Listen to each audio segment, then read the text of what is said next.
Welcome to EF Pod English. Brought to you by EF Education First and English Town. Learn anytime, anywhere. Pod English Upper Intermediate 77. Studying English.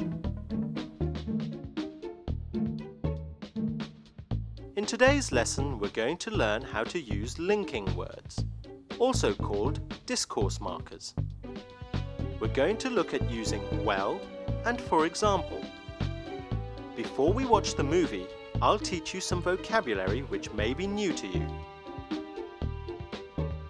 For example, variations. We use this word when there is a slight difference between things of the same type.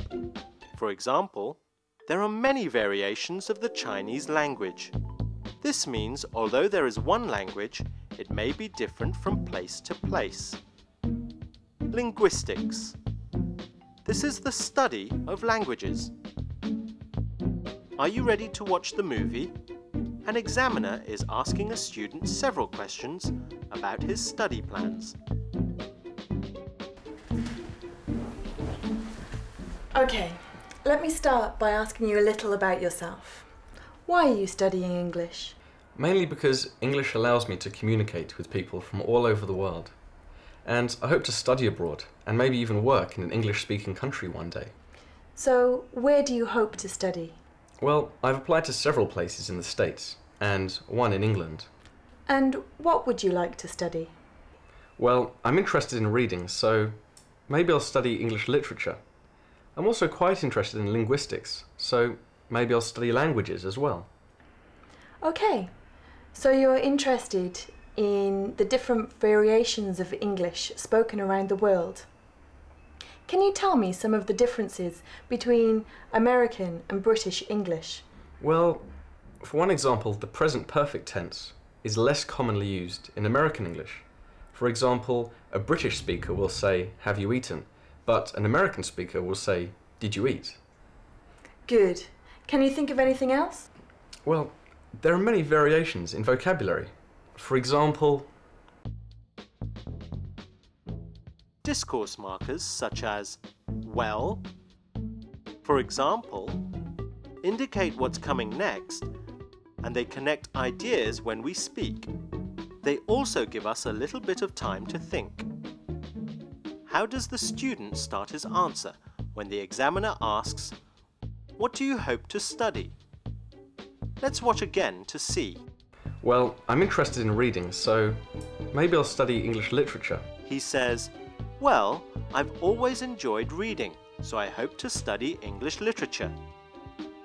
The student uses well to gain some time while he thinks of his answer. Let's look at another example from the movie. What does he do here? Well, for one example, the present perfect tense is less commonly used in American English. For example, a British speaker will say, "Have you eaten?" but an American speaker will say, "Did you eat?" The student answers the question and then wants to link his answer to more information. So he says, "For example." By saying "for example," the listener knows what's coming next too. First, let's listen to some examples using discourse markers. Then repeat. Well, I've applied to several places in the States and one in England. Let's repeat that.